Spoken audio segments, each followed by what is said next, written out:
I got so much motherfucking design on right now. Break it down, bring it back, make it clap. I got 3 old thoughts, new block, where that thing. Bitches on my line, and you know. Assalamualaikum warahmatullahi wabarakatuh. Nama saya Karim Hidayat, NPM terakhir 040. Saya akan menjawab pertanyaan dari Faizul Muzaki, yaitu pertanyaannya, mengapa PKR harus digunakan dalam proses pembelajaran? Ada banyak faktor. Yang pertama itu faktor kekurangan guru, yang kedua letak geografis yang sulit dijangkau, yang ketiga ruang kelas yang terbatas, yang keempat siswanya relatif sedikit, yang keempat guru kebanyakan berhalangan hadir, dan yang terakhir faktor keamanan seperti daerah pengungsi.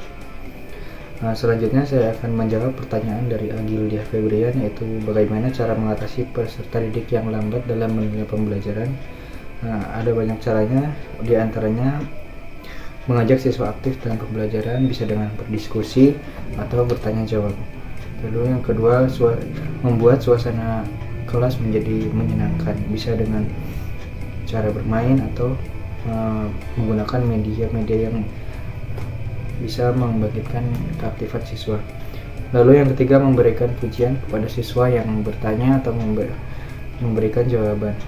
Dan yang terakhir, menurut saya itu tidak membanding-bandingkan antara siswa dan satu yang lainnya. Mengapa? Karena kepintaran siswa itu, setiap siswa memiliki kepintaran masing-masing yang berbeda. Sekian, terima kasih. Wassalamualaikum warahmatullahi wabarakatuh.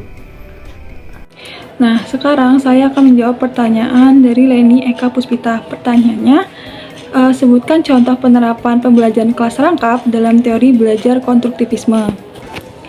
Pembelajaran konstruktivisme sangatlah cocok untuk diterapkan dalam pembelajaran kelas rangkap.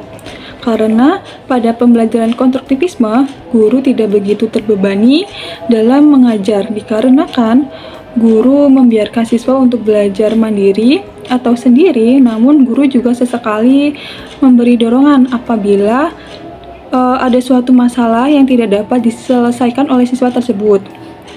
Nah, guru hanya membantu peserta didik dalam menyelesaikan suatu masalah atau pokok pikiran apabila mengalami jalan buntu.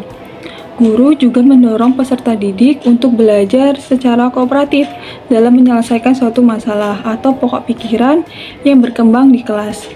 Nah, itu tadi jawaban untuk Leni Eka Puspita. Di sini saya akan menjawab pertanyaan dari Mei Putri Anggreni yang pertanyaannya, jelaskan yang dimaksud pembelajaran kelas rangkap dengan menggunakan teori belajar konstruktivisme. Jadi, teori belajar konstruktivisme merupakan proses pembelajaran didasari oleh kenyataan bahwa tiap individu memiliki kemampuan untuk mengonstruksi kembali pengetahuan atau pengalaman yang telah dimilikinya. Dalam artian, konstruktivisme merupakan suatu teknik pembelajaran yang melibatkan peserta didik untuk membina sendiri secara aktif pengetahuan dengan menggunakan pengarahan yang telah ada dalam diri mereka masing-masing. Nah, dalam pembelajaran konstruktivisme, peran guru hanya sebagai fasilitator atau pencipta kondisi belajar yang memungkinkan peserta didik secara aktif mencari sendiri informasi dan mengadaptasi berdasarkan pengetahuan yang telah dimilikinya. Dengan kata lain, pembelajaran konstruktivisme memegang peran kunci dalam mencapai kesuksesan belajarnya. Pembelajaran konstruktivisme menuntut pembelajaran yang berpikir luas dan mendalam, serta sabar dan peka terhadap gagasan-gagasan yang berbeda dari siswa. Itu tadi jawaban atas pertanyaan dari Mei Putri Anggreni.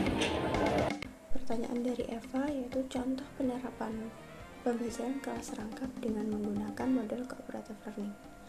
Contoh penerapan pembelajaran kelas rangkap dengan menggunakan cooperative learning adalah pembelajaran dengan aktivitas yang berfokus pada siswa, yang memacu kemandirian belajar siswa, meminimalisir dominasi guru, serta menempatkan peran guru sebagai fasilitator. Pembelajaran kooperatif sendiri adalah bentuk pembelajaran yang membagi siswa dalam beberapa kelompok yang bekerja sama antara satu siswa dengan lainnya untuk memecahkan masalah, sedangkan pembelajaran Pertanyaan dari Virgin yaitu pembagian tempat duduk seperti apa yang sesuai dan bisa berpengaruh terhadap pemahaman siswa pada proses pembelajaran kelas rangkap. Pembagian tempat duduknya bisa seperti mengatur dengan sedemikian rupa sehingga pandangan siswa mengarah ke depan dan ke arah pintu penghubung. Hal yang perlu diperhatikan dalam pembagian tempat duduk adalah daerah pajangan hasil karya murid sebaiknya dipajang di tempat yang telah ditentukan. Kemudahan bergerak bagi guru dan murid juga perlu diperhatikan. Sinar atau cahaya pengaturan tempat duduk murid harus diperhatikan. Pandangan murid jangan menantang matahari.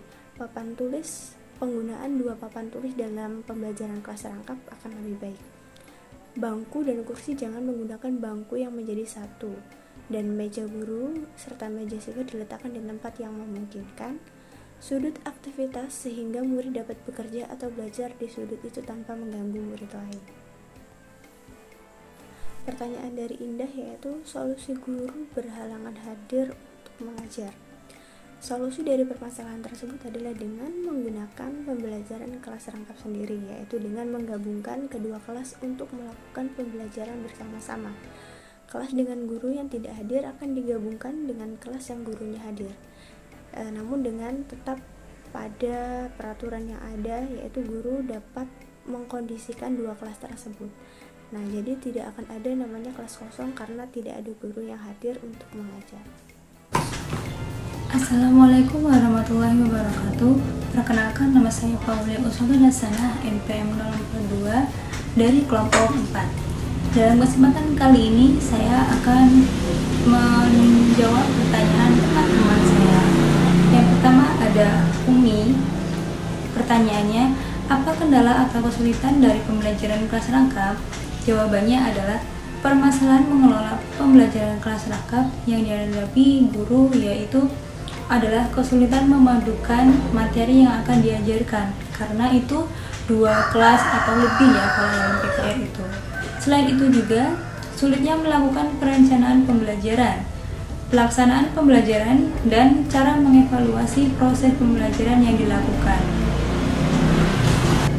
Oke, untuk pertanyaan yang kedua adalah milik Sabrina Cipta. Yang pertanyaannya adalah, apakah pembelajaran kelas rangkap dapat dijadikan model pembelajaran saat ini? Jawabannya itu tergantung situasi dan kondisi. Karena dapat mengatasi kekurangan guru dan dari siswanya juga akan termotivasi untuk berinteraksi dengan sesama kelas lainnya. Selain itu juga dapat berefektivitas ruangan serta keterlibatan orang tua, guru dan siswa itu sendiri dalam proses pembelajaran. Namun, menurut saya pembelajaran kelas rangkap ini sangat diperlukan ketika dalam suatu desa itu terkena musibah, karena di dalamnya itu kan ada tenda pengungsian dan di situ harus ada proses pembelajaran, dan disitulah pentingnya pembelajaran kelas rangkap. Mungkin itu saja yang dapat saya sampaikan. Mohon maaf apabila ada kata salah. Saya akhiri. Wassalamualaikum warahmatullahi wabarakatuh.